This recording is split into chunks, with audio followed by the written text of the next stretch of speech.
नियतिकृत नियम रहितां लादैकमयीमनन्य परतंत्रां नवरस रुचिरां निर्मितिमादधति भारती कवेर्जयति।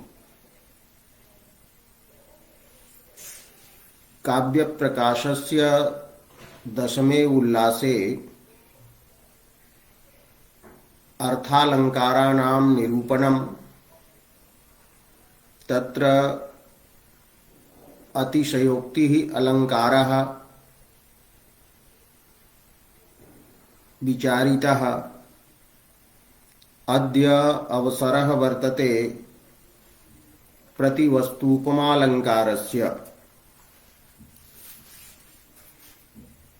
तत्र प्रतिवस्तूपमायाः लक्षणम् अस्ति प्रतिवस्तूपमातु सा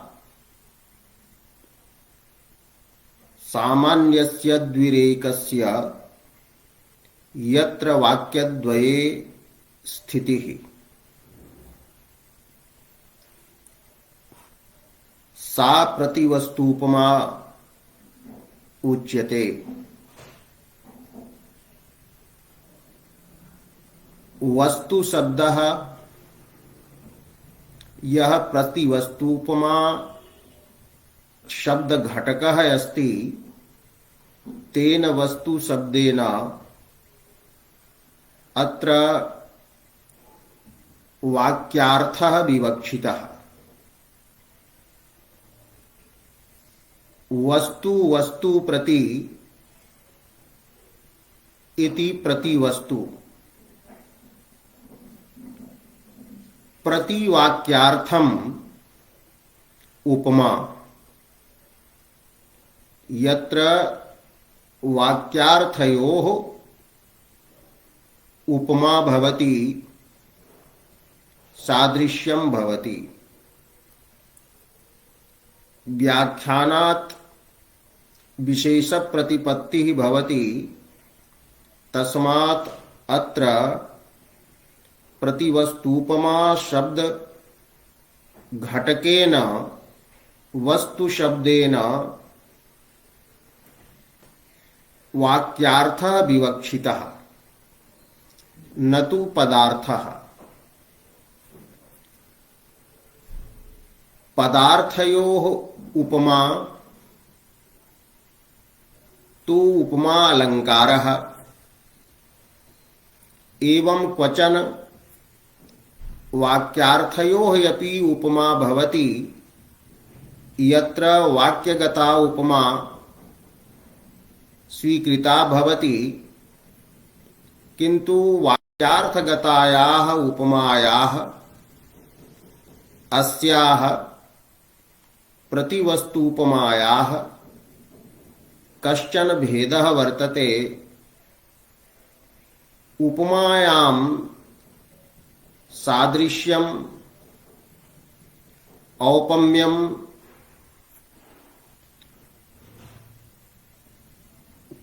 वाच्यं भवति, अत्र औपम्यं गम्यं भवति। पुनः अन्यः अपि विशेषः वर्तते तत्प्रसंगतः प्रतिपादयिष्यते। इदानीम् एतावदेव ज्ञेयं वाक्यार्थयोः उपमा वर्तते एषा। प्रतिवस्तूपमा अलंकारः वाक्यार्थगतः न तु पदार्थगतः। न तु पदार्थयोः सादृश्यम् अत्र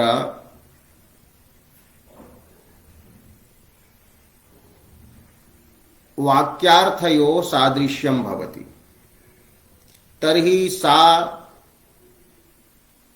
प्रतिवस्तूपमा कुत्र भवति? तो यत्र वाक्यद्वये द्वयोः वाक्ययोः सामान्यस्य धर्मस्य साधारण धर्मस्य तत्रापि कीदृशस्य त एकस्य एव साधारण धर्मस्य यत्र वाक्यद्वये द्विः स्थितिः भवति। द्विः स्थितिः भवति। वाक्यद्वये साधारण धर्म वाचकं यत् पदं भवति तत्पदम् अत्र भिन्नं भिन्नं भवति।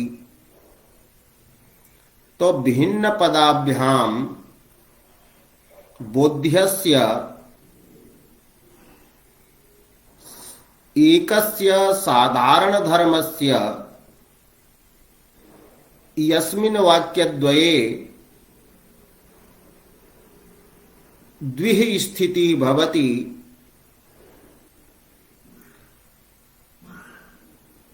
तत्र वाक्यद्वये प्रतिवस्तूपमालङ्कारः स्वीक्रियते। वाक्यद्वये इति कथनेन द्वयोः वाक्यार्थयोः अत्र उपमा इति गम्यते। अत्र एकस्य धर्मस्य पदद्वयेन प्रतिपादनम् अलंकार शास्त्रे वस्तु प्रतिवस्तु भाव शब्देन उच्यते। यथा उक्तम मुखम सुंदरम वर्तते इति एकम वाक्यम। द्वितीयम वाक्यम अस्ति चंद्रः रमणीयः वर्तते, चंद्रः रमणीयः विद्यते। अत्र वाक्यद्वये रमणीय शब्देन सुंदर शब्देन च एक एव सौंदर्य रूपः साधारणः धर्मः बोधितः भवति। इत्थम् अत्र यः सौंदर्य रूपः धर्मः स वस्तु प्रतिवस्तु भावापन्नः उच्यते।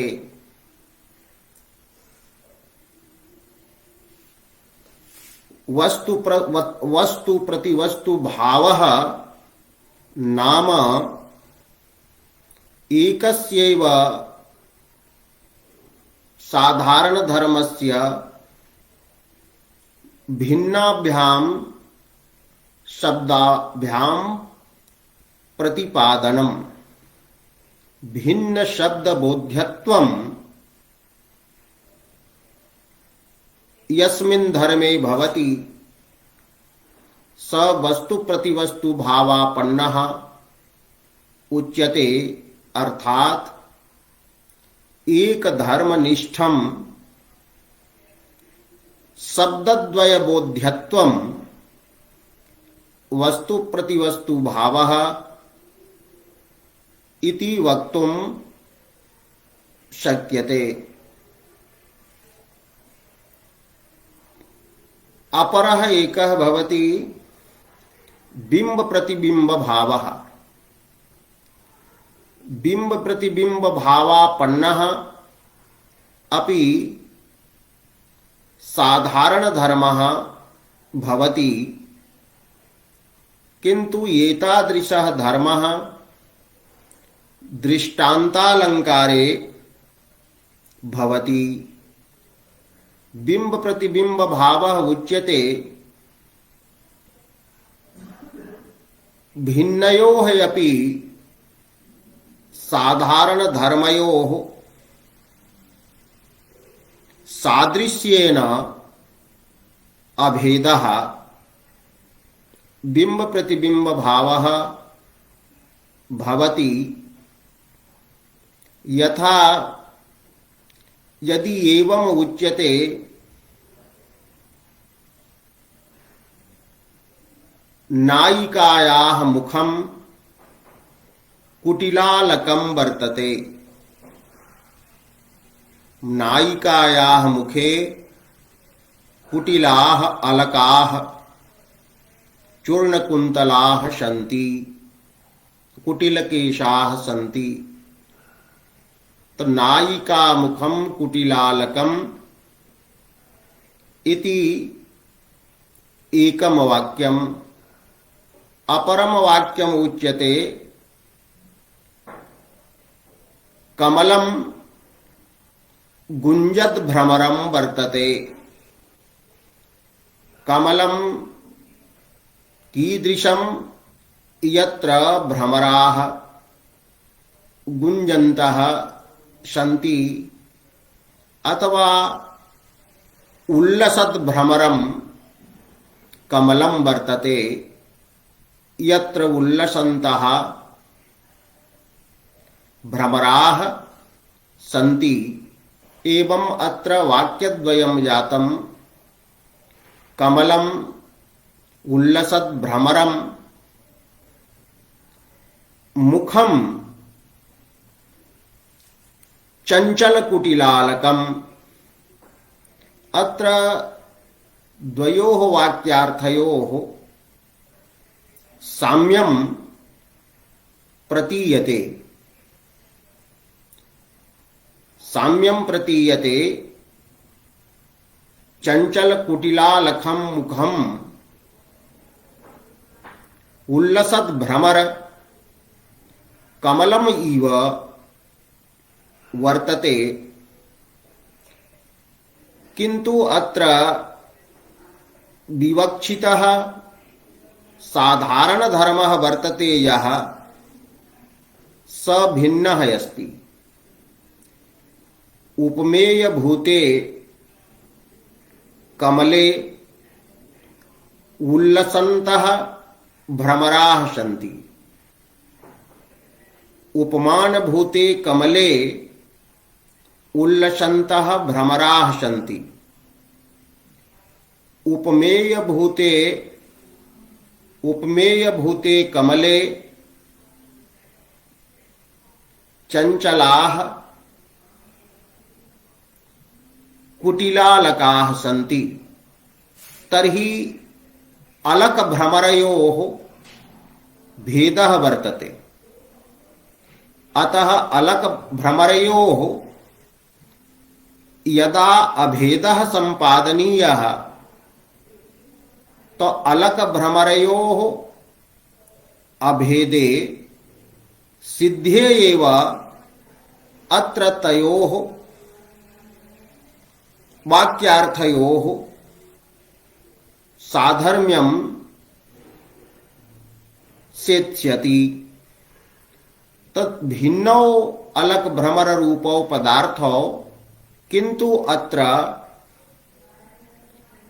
कृष्णत्वेन कृष्णवर्णत्वेन द्वयोः सादृश्यं वर्तते। अलकभ्रमरयोः सादृश्यं वर्तते। अतः कृष्णवर्णत्वेन धर्मेण सादृश्यात् अत्र अलकभ्रमरयोः अभेदः स्वीक्रियते।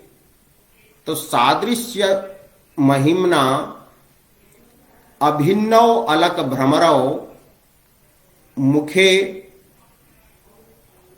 कमले च साधारण धर्मत्वं प्रतिपद्यन्ते। मने साधारण धर्मौ साधारण धर्मताम् अलकभ्रमरौ प्रतिपद्येते प्राप्नुतः। एवं अत्र अलकानां बिंबभूताः पदार्थाः अलकाः ये सन्ति ते बिंबभूताः सन्ति। तत्प्रतिबिंबभूताः तत्सदृशाः भ्रमराः सन्ति। एवं इह सादृश्यवशात् साधारण धर्मता सिद्ध्यति। मुखे भ्रमरा भिन्नाः अलकाः सन्ति। एवं च कमले अलका भिन्नाः भ्रमराः सन्ति। अतः अत्र सादृश्येन भिन्नयोः धर्मयोः यः अत्र अभेदः सो भेदः बिंब प्रतिबिंब भावः उच्यते। यथा मुखं बिंबं भवति तत्प्रतिबिंबं तच्छाया भवति दर्पणे, तत्तयोः भिन्नत्वेपि सादृश्येन अभेदः स्वीक्रियते। दृष्टान्तः अपि अलङ्कारः वाक्यार्थगतः वाक्यार्थद्वयघटितः एव भवति इति अग्रे प्रतिपादयिष्यते। किन्तु अत्र प्रतिवस्तुपमायां दृष्टान्तः साधारणधर्मः वस्तु प्रतिवस्तु भावापन्नः भवति। साधारणधर्मः एक एव भवति, किन्तु शब्दद्वयेन उपस्थापितः भवति। वाक्यार्थगता या निदर्शना भवति तस्सा निदर्शना अपि वाक्यार्थनिष्ठा भवति। पदनिष्ठापि भवति, पदार्थनिष्ठापि भवति, एवं वाक्यार्थनिष्ठापि भवति। तो वाक्यार्थनिष्ठायां निदर्शनायाम् अपि पर्यन्ते सादृश्यं प्रतीयते, किन्तु तत्र अनुपपन्नः वाक्यार्थद्वय संबंधः सादृश्ये पर्यवस्यति। तत्र साधारण धर्मस्य उपादानं न भवति। अर्थान्तरन्यासः अपि एकः अलङ्कारः यस्य इदानीं विचारः न समजनि सोपि वाक्यार्थनिष्ठः भवति, किन्तु तत्र द्वयोः वाक्यार्थयोः औपम्यं न भवति। एकः वाक्यार्थः सामान्यरूपः, अपरः वाक्यार्थः विशेषरूपः भवति। तत्र सामान्यविशेषयोः निर्विशेषं न सामान्यम् इति सिद्धान्तेन भेदाभावात् सादृश्यं न भवति। एवं वाक्यनिष्ठत्वेपि अर्थान्तरन्यासे तदुदाहरणे प्रतिवस्तूपमात्वं स्वीकर्तुं न शक्यते। समासोक्तौ अपि वाक्यार्थद्वयं भवति।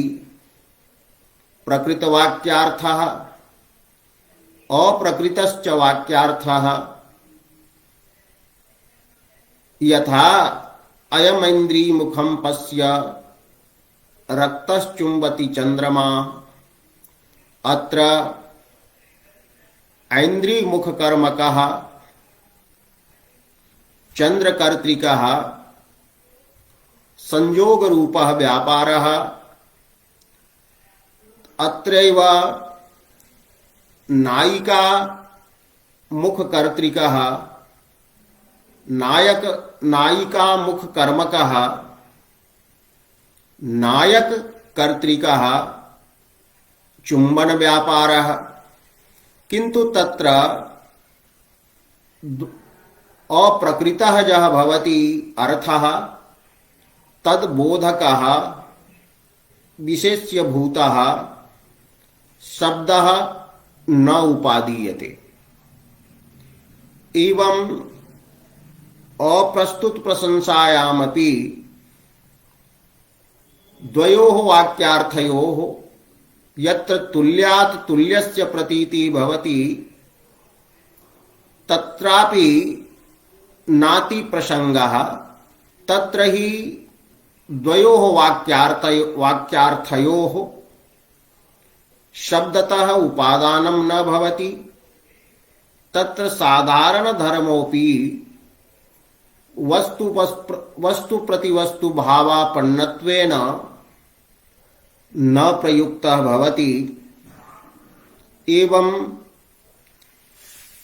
येषां दृष्टान्तादीनाम् अलङ्काराणां वाक्यार्थ घटितत्वेपि प्रतिवस्तूपमात्वं न संभवति।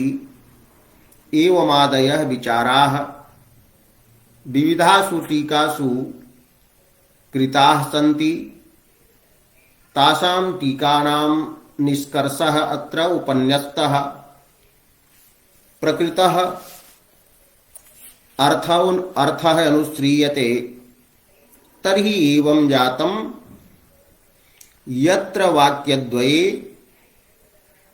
एकस्यैव साधारण धर्मस्य सामान्यस्य द्विः उपादानं भवति। अत्र द्विः इत्यनेन स्पष्टतः न प्रतीयते यत् एकेनैव शब्देन उपादानं भवेत् अथवा भिन्नेन शब्देन एकस्य धर्मस्य उपादानं भवेत् इति स्पष्टतां न प्राप्नोति। अतः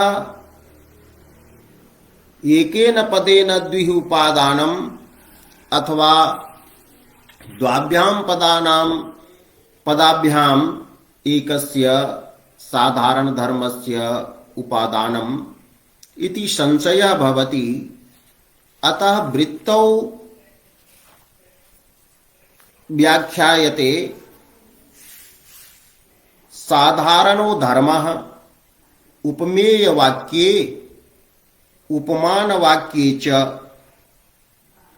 शब्द भेदेन यत उपादीयते सा वस्तुनः अर्थात वाक्यार्थस्य अप्रस्तुतस्य वाक्यार्थस्य उपमानत्वात् प्रतिवस्तुपमा एषा भवति। अत्र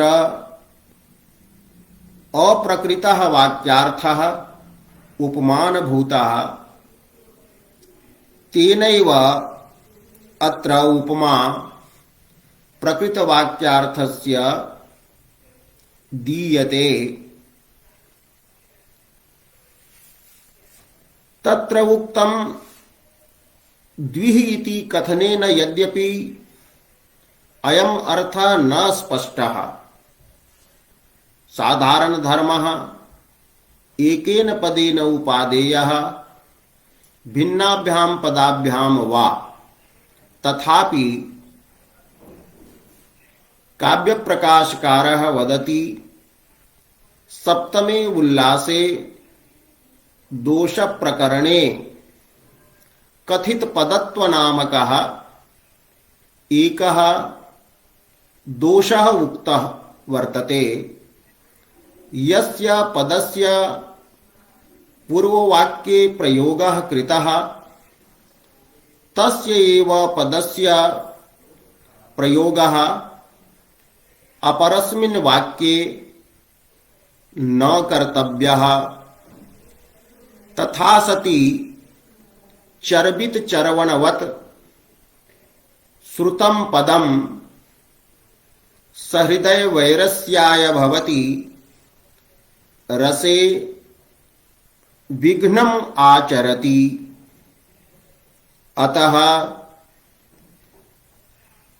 भिन्नाभ्यां पदाभ्यां वक्तव्यम्। यदि उच्यते मुखं सुंदरम अस्ति, पुनः उच्यते चंद्रः सुंदरः अस्ति। अत्र सुंदर सुंदर इति पुनः श्रवणेन सहृदयानां काचित् रसास्वादे विघ्नः उत्पद्यते। कविं प्रति अश्रद्धा प्रतीयते यत् मन्ये वयं यस्य कवेः काव्यं भावयामः स कविः दरिद्रः, शब्द दरिद्रः। अतएव एकमेव शब्दम् असौ प्रयुङ्क्ते। अतः कथित पदत्वस्य दोषत्वेन अभिधानात् अत्र स्वयं सिद्धं तद्विः कथनेन एकेन पदेन उपादानं यदि भविष्यति तदा तु कथित पदत्व नाम दोषः भविष्यति।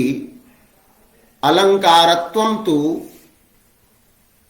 अपसारितं भविष्यति।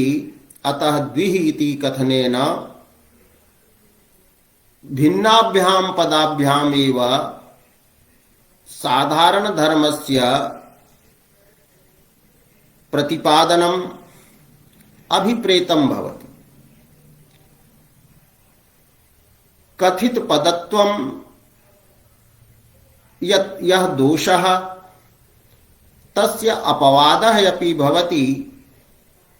यदि उद्देश्य विधेय भावेन अभेदः प्रतिपादितः भवति वाक्यद्वये, तत्र एकस्यैव पदस्य प्रयोगः गुणाय कल्पते। यथा उच्यते उदेति सविता ताम्रः, ताम्र एवास्तमेति च संपत्तौ च विपत्तौ च महताम् एक रूपता। अत्र उदयमाने सूर्ये अस्तं गच्छति, अस्तमयमाने च सूर्ये एक रूपता विवक्षिता वर्तते।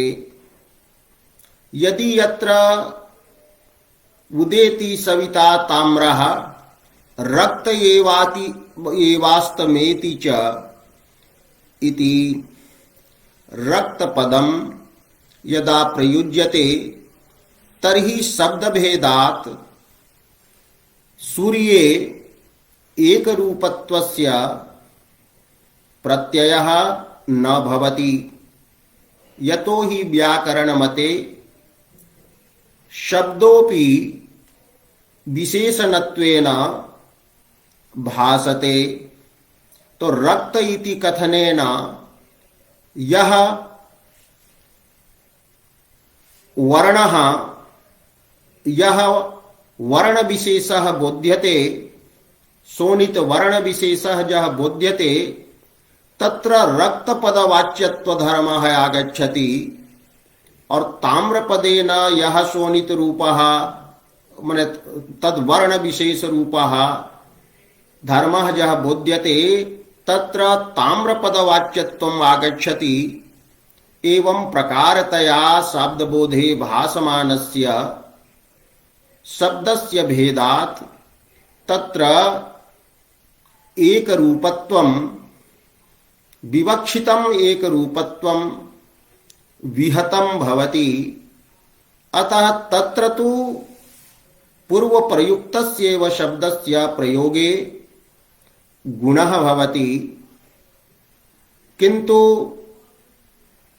यत्र भेदः अपि विवक्षितः भवति तो साम्ये भेदः अपि विवक्षितः भवति। अतः एतादृशे स्थले भिन्न पदाभ्याम उपादानं सम्यक् एवं कथित पदत्वस्य उद्देश्य प्रतिनिर्दिश्यमान विवक्षा याः अभावस्थले दोषत्वं स्वीक्रियते। अतः कथित पदस्य दुष्टतया अभिहितत्वात् शब्द भेदेन यत् उपादीयते सा प्रतिवस्तुपमा भवति। एवं कथित पदत्वं यह दोषः स न भवेत्। अतः यह कथित पदत्व दोषं जानाति स द्विहि इत्यनेन व्याख्यानवशात् अवगच्छति। भिन्नाभ्यां शब्दाभ्यां प्रतिपादनं कर्तव्यम्।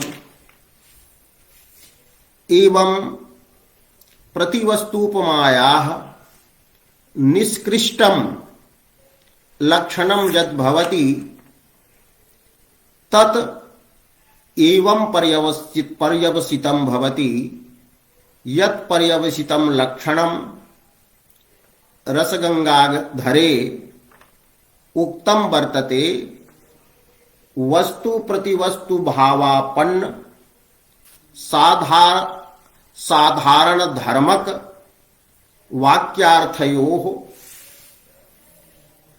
आर्थम औपम्यम। अत्रापि औपम्यम यत् वर्तते तत् अर्थतः प्रतीयते। औपम्यस्य सादृश्यस्य बोधकाः इवादयः यथादयश्च शब्दाः न प्रयुज्यन्ते। आर्थम औपम्यम भवति। तत् औपम्यम वाक्यार्थयोः भवति। तयोः वाक्यार्थयोः यत्र साधारण धर्मः भवति तत्रापि साधारण धर्मः कीदृशः भवति तो वस्तु प्रतिवस्तु भावापन्नः भवति।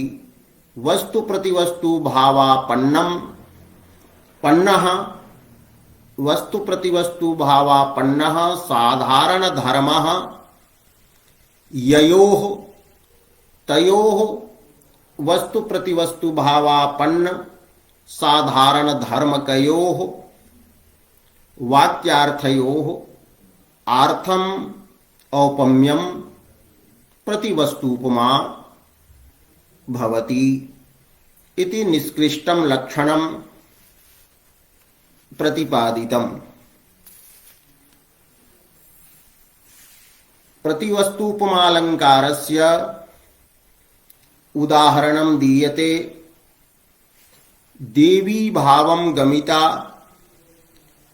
परिवार पदम कथम भजत्वेषा न खलु परिभोग योग्यम दैवत रूपांकितं रत्नम।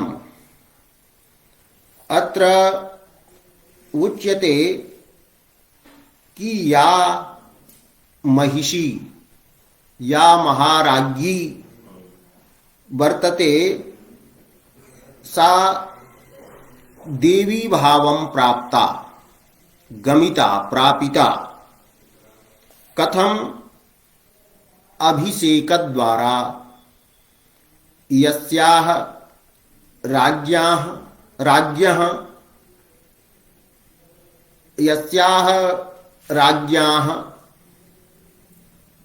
अभिषेकः भवति पत्या सह सा भवति अभिषिक्ता राज्ञी देवी उच्यते। देवी कृताभिषेकायाम इति अमरकोशे कथितं वर्तते। तो देव्याः भावः कृताभिषेकायाः भावम अर्थात देवीत्वम या काचित महिला स्त्री प्रापिता वर्तते सा परिवार पदम सा एषा परिवार पदम सामान्यः जः वर्तते साधारणः जः परिवारः सेवकादिः जः वर्तते अर्थात साधारण कलत्रम जत वर्तते नृपाणां पूर्वम् अनेका राज्यः भवन्ति स्म तत्र एका तु पट्टमहिषी भवति या देवी पदेन उच्यते तो सा देवी सामान्य कलत्राणि यानि सन्ति देवी पदम यानि न प्राप्तवन्ति तानि कलत्राणि यानि सन्ति तत्पदम तत् अवस्थां कथं भजतु अर्थात देवी या वर्तते सा देवी परिवार सामान्य परिवार पद योग्या नास्ति सा विशिष्टा भवति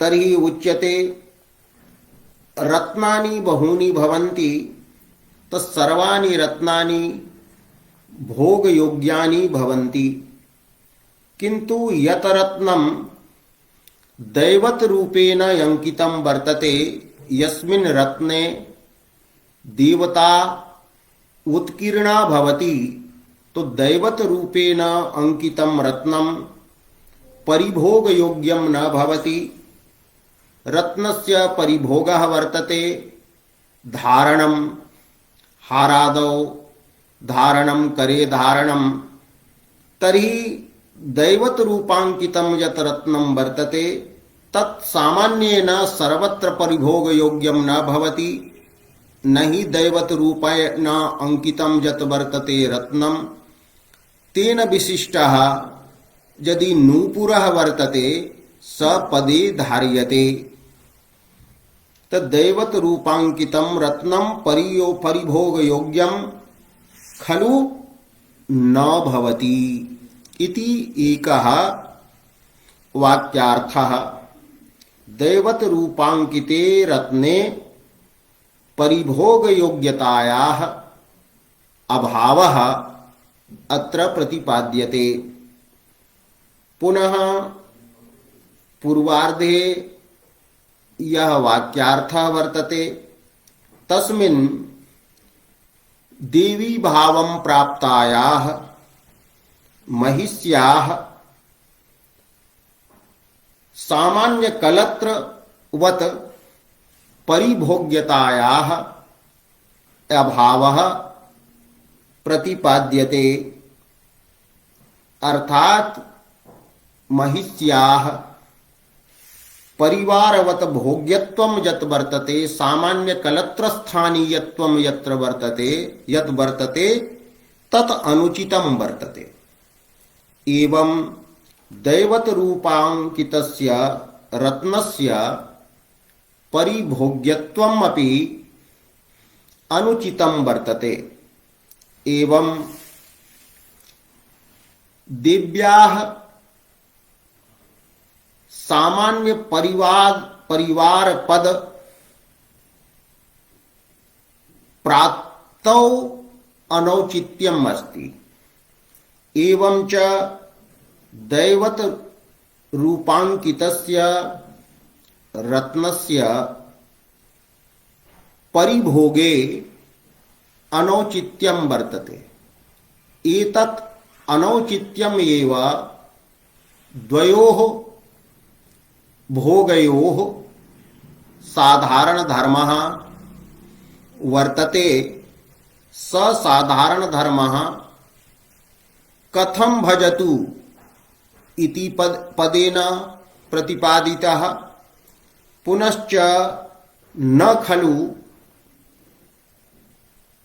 इति शब्देन न खलु परिभोग योग्यं भवति तो न खलु परिभोग्य इति भिन्न शब्देन प्रतिपादितः अत्र वर्तते परिवार पद भजनस्य अनौचित्यम यत्र बोध्यते तत् न खलु शब्देन अनौचित्यम बोधितम एवं च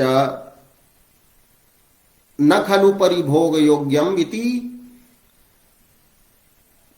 अर्थांतरेण तदेव शब्दांतरेण तदेव अनौचित्यम प्रतिपादितम। एवं अत्र देवी भाव प्राप्तायां महिष्यां सामान्य कलत्र पद प्राप्ति ही यह वाक्यार्थः तस्मिन् अनौचित्यम् अस्ति। एवं च द्वितीयः यः वाक्यार्थः दैवत रूपांकितस्य रत्नस्य परिभोग योग्यता रूपः यः वाक्यार्थः तत्रापि अनौचित्यं बोध्यते किंतु भिन्न शब्दाभ्यां तत् अनौचित्यं प्रतिपादितम्। अभिप्रायः अस्ति कि महिष्याः उत्तम पदासीनायाः सामान्य कलत्र स्थानीयत्वं समीचीनं नास्ति। सामान्य कलत्रवत् राज्ञा देव्या सह व्यवहारः न कर्तव्यः। एवं यह प्रतिवस्तुपमा अलंकारः वर्तते।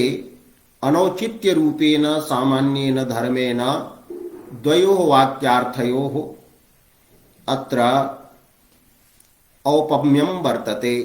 समान धर्म और अनौचित्य रूप समान धर्म प्रयोज्यम अत्र सादृश्यम उभयोः वर्तते। सादृश्यम ही पदार्थांतरम इति मीमांसकादीनां मतं। तो साधारण धर्म प्रयोज्यता सादृश्ये भवति तन्मतेन। नैयायिकादि मते तु अनौचित्यम एव धारिम्यम साधारण धर्म रूपत्वात् इति तु अन्यत् एतद्विषये अत्र न प्रतिपाद्यते। एतद्विषये पूर्वम् उक्तमेव। अग्रे अस्ति कि यथा उपमा भवति माला रूपा। यथा एकस्मिन् उपमेये अनेकेषाम् उपमानानां संबंधः वर्ण्यते। यथा एकस्मिन् उपमेय रूपे पदार्थे नानोपमान पदार्थानां साधर्म्यं मालोपमा उच्यते तथैव माला प्रस्तुपमापि भवति। अत्र किं भवति? तत्र तु मालोपमायाम् एकस्मिन् पदार्थे अनेकेषां पदार्थानां सादृश्यं भवति। अत्र तु एकस्मिन् प्रस्तुते पदार्थे उपमेय भूते पदार्थे नहीं उपमेय भूते वाक्यार्थे नानोपमान भूतानां वाक्यार्थानां साम्यं प्रतिपाद्यते। यत्र साधारण धर्मः एक एव किंतु साधारण धर्मस्य भिन्न शब्द बोध्यत्वं भवति। तर्हि उच्यते यदि दहत्यनलोत्र किमद्भुतं यदि च गौरवमद्रिषु किं ततः लवनमम्बु सदैव महोदधेः प्रकृतिरेव सतामविषादिता। अत्र प्रस्तुतः वाक्यार्थः वर्तते प्रकृतिरेव सतामविषादिता। प्रसंगः वर्तते कि सन्तः ये सन्ति ते सन्तः कदाचिदपि विषण्णा न भवन्ति। विपत्तोऽपि ते दुःखिताः न भवन्ति तदापि ते प्रसन्ना एव भवन्ति। तर्हि उच्यते सताम् अविषादिता या वर्तते विषादाभावः यः वर्तते स अविषादाभावः सतां प्रकृतिः एव भवति स्वभावः एव भवति। तो यदि कश्चन सज्जनः ताडितः अपि अवमानितः अपि विपत्तौ अपि विषादं न गच्छति विषण्णः न भवति न विषीदति तदा अत्र आश्चर्यं नास्ति यतो हि तस्य अविषादिता प्रकृतिः वर्तते। अत्र प्रकृतवाक्यार्थः अयमेव। पुत्र देवी भावं गमिता इति पूर्वार्धः यः वर्तते स एव प्रकृतवाक्यार्थः न खलु परिभोगयोग्यम् इत्यत्र यः उत्तरार्धः वर्तते स एव उपमानवाक्यार्थः अप्रकृतार्थः। अत्र तु प्रकृतिरेव सताम् अविषादिता इति प्रस्तुतः उपमेयभूतः वाक्यार्थः वर्तते। तत्र उच्यते तभिन्न भिन्नाः अत्र वाक्यार्थाः सन्ति कि अनलः यदि दहति तर्हि यत्र अद्भुतं किं वर्तते आश्चर्यं किं वर्तते अग्नेः स्वभावः वर्तते स दहति। एवं अदृशु पर्वतेषु गौरवं भवति गुरुत्वं भवति तर्हि किम् अर्थात ततः किं स्यात् ततः किम् आश्चर्यं कर्तव्यं तत्र। एवं महोदधेः लवणं यत् अम्बु यत् वर्तते महासागरस्य यत् अम्बु यत् जलं वर्तते तत् सदैव लवणम् एव भवति लवणयुक्तम् एव भवति। अत्रापि किम् आश्चर्यम् आश्चर्यं नास्ति। तथैव सतां अविषादिता भवति सतां प्रकृतिः अविषादिता भवति अविषादः भवति इत्यत्रापि आश्चर्यं नास्ति। एवं अत्र अनलकर्तृके दाहे विस्मय विषयतायाः अभावः प्रतिपादितः। तथैव अद्रि समानाधिकरणे पर्वत समानाधिकरणे पर्वते वर्तमाने गौरवे विस्मय विषयत्वाभावः प्रतिपादितः। एवं दधि जले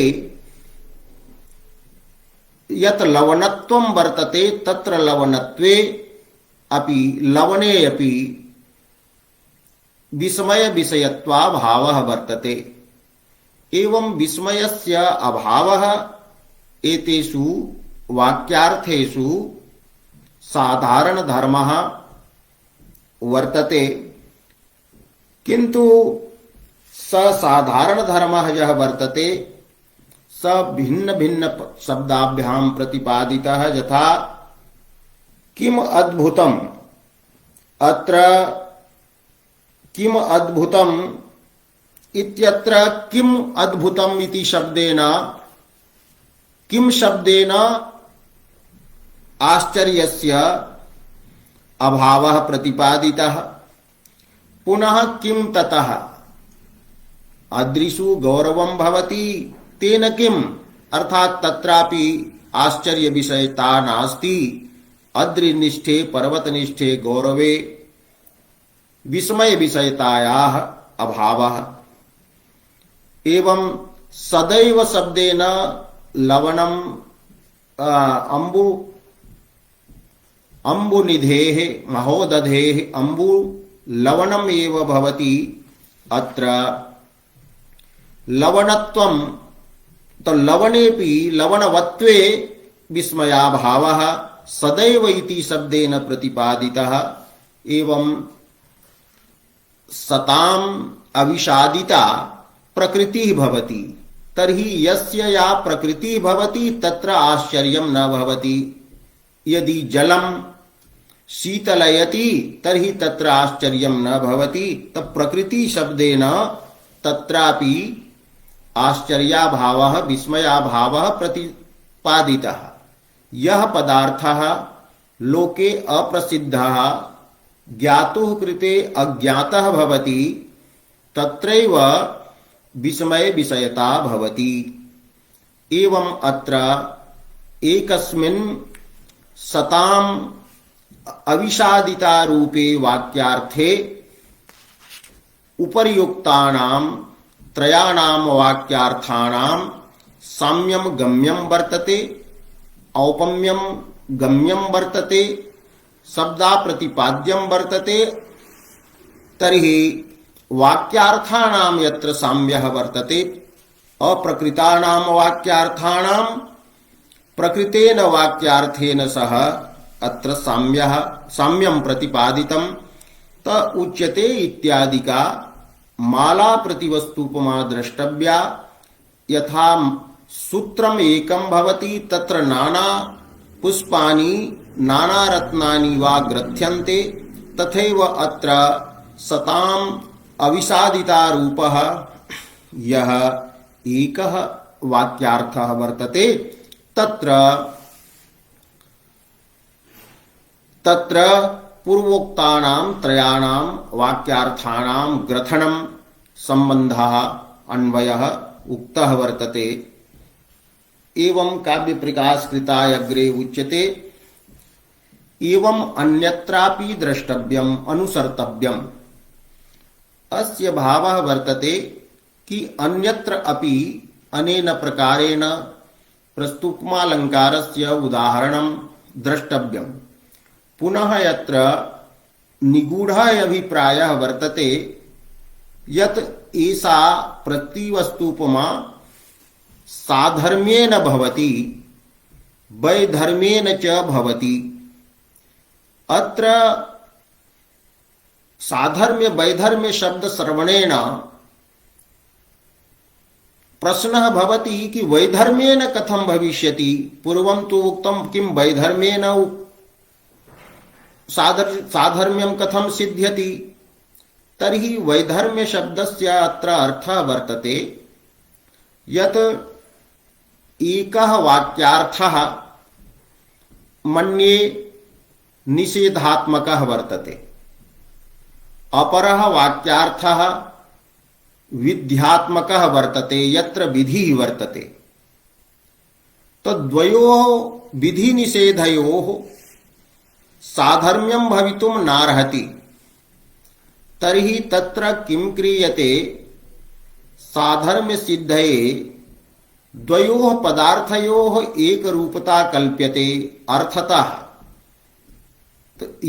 यदि निषेधः वर्तते एवं च विधिरूपः वाक्यार्थः तो तयोः द्वयोः विधि निषेधयोः ऐक्यरूप्यम् अर्थतः प्रतिपाद्यते। कविना तु वैधर्म्येन उक्तं भवति एतत् दृष्टान्तेन अनेन उदाहरणेन स्पष्टताम् अनेन उदाहरणेन इदं स्पष्टं भविष्यति। तत्र राजशेखरकृत बालरामायणस्य एकं पद्यं टीकायां दत्तं वर्तते। चकोर्यः एव चतुराः चन्द्रिकापानकर्मणि। कवि समये उच्यते यत् चकोर्यः या भवन्ति चकोराः या भवन्ति ते चन्द्रिकायाः कौमुद्याः पानं कुर्वन्ति कौमुदीं पिबन्ति। तर्हि एकः वाक्यार्थः चकोर्यः एव चन्द्रिकापानकर्मणि चतुराः भवन्ति दक्षा भवन्ति इति एकः वाक्यार्थः। अपरः वाक्यार्थः वर्तते बिनावन्तिः न निपुणा सुदृशोः रतनर्मणि रतिक्रीडायाम् अवन्तिः बिना अवन्ति देशजाः अवन्ति देशजाः अवन्ति स्थानजाः याः सन्ति स्त्रियः ताः स्त्रीः बिना ताः नायिकाः बिना अन्याः याः सुदृशः भवन्ति ता रतनर्मणि रतिक्रीडायां निपुणाः न भवन्ति इति बिना शब्देन यत्र उक्तम् कि अवन्तीः त्यक्त्वा अन्याः सुदृशः रतिक्रीडायां निपुणाः न भवन्ति एवं अत्र प्रस्तुतः वाक्यार्थः अयमेव वर्तते। अवन्तीनां नायिकानां रतिक्रीडायां नैपुण्यं बोधयितुं निपुणतां प्रतिपादयितुं पद्यमिदं लिखितं। तर्हि अत्र उत्तरार्धं यत् वर्तते तत् उत्तरार्धगतः वाक्यार्थः यः वर्तते स प्रकृतः वर्तते, उपमेयभूतः वाक्यार्थः वर्तते। अयम् उपमेयभूतः वाक्यार्थः अवन्ति भिन्नाः नायिकाः रतनर्मणि निपुणाः न भवन्ति इति निषेधात्मकः वर्तते। किन्तु पूर्वार्धे उक्तः यः वाक्यार्थः वर्तते चकोर्यः एव चतुराः भवन्ति। अत्र चन्द्रिकापानकर्मणि चकोरीणां चतुरत्वं विहितं वर्तते। अत्र अवन्ति भिन्नानां सुदृशां रतकर्मणि चतुरत्वं निषिद्धं वर्तते। तर्हि उपमानवाक्यार्थः विध्यात्मकः वर्तते, विधिरूपः वर्तते। उपमेय वाक्यार्थः निषेधरूपः अस्ति। अत्र द्वयोः वाक्यार्थयोः वैधर्म्यं वर्तते। विधि निषेधाभ्याम् अत्र विरोधः भवति। तर्हि औपम्यं कथं? तर्हि स्वतः एवं कल्पनीयं भवति अर्थतः कि अवन्त्यः एव अवन्ति देशजाः एव नायिकाः रतनर्मणि निपुणाः भवन्ति इति स्वयं अस्मात् वाक्यार्थात् कल्पनीयम्। और पुनः चकोर्यः एव चन्द्रिकापानकर्मणि चतुराः भवन्ति एवं कृत्वा द्वयोः वाक्यार्थयोः विधिरूपतायां पर्यवसानं करणीयम्। तर्हि उत्तरार्धगतः वाक्यार्थः अपि यः शब्दशक्त्या तु सः निषेधात्मकः प्रतीयते बिना शब्दस्य प्रयोगेन न शब्दस्य प्रयोगेन, किन्तु तस्मात् निषेधात्मकात् अर्थात् अयं वाक्यार्थः कल्पनीयः भवति। अवन्तिजाः एव स्त्रियः रतकर्मणि निपुणाः भवन्ति, चकोर्यः एव चन्द्रिकापानकर्मणि चतुराः भवन्ति। एवं उभयोः वाक्यार्थयोः नैपुण्यरूपः यः अर्थः वर्तते, दक्षतारूपः यः साधारणधर्मः वर्तते, उभयोः वाक्यार्थयोः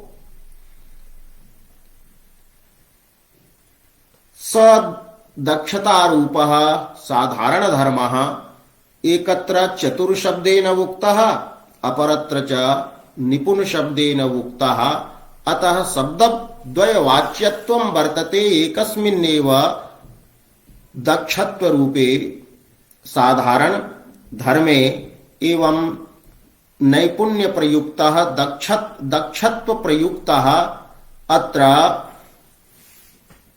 साधर्म्य रूपः पदार्थः सिद्ध्यति एतदेव मूलेन ज्ञाप्यते एवं अन्यत्रापि अनुसर्तव्यम् यत्र उपमानोपमेय वाक्यार्थयोः कश्चन वाक्यार्थः भिन्नरूपः विधिरूपः अन्यः वाक्यार्थः निषेधरूपः तत्र वैधर्म्येनापि इयं भवति स्वरूपतः विधर्मत्वं भवति किन्तु अन्ते साधर्म्ये तत्रापि पर्यवसानं भवति एतद् यः उक्तम् एवं तर्हि प्रतिवस्तूपमायाः लक्षणं पर्यवसन्नं भवति यत्र एकस्यैव साधारणधर्मस्य द्वयोः वाक्यार्थयोः अभिधानं भिन्नाभ्यां शब्दाभ्यां भवति तत्र प्रतिवस्तूपमालङ्कारः वस्तु प्रतिवस्तु भावापन्न धर्मकौ यौ वाक्यार्थौ तयोः वाक्यार्थयोः अर्थतः प्रतीयमानम् औपम्यं वर्तते प्रतिवस्तूपमा इति फलितः अर्थः यस्य चर्चा रसगंगाधरे कृता एवं अद्य एतावदेव।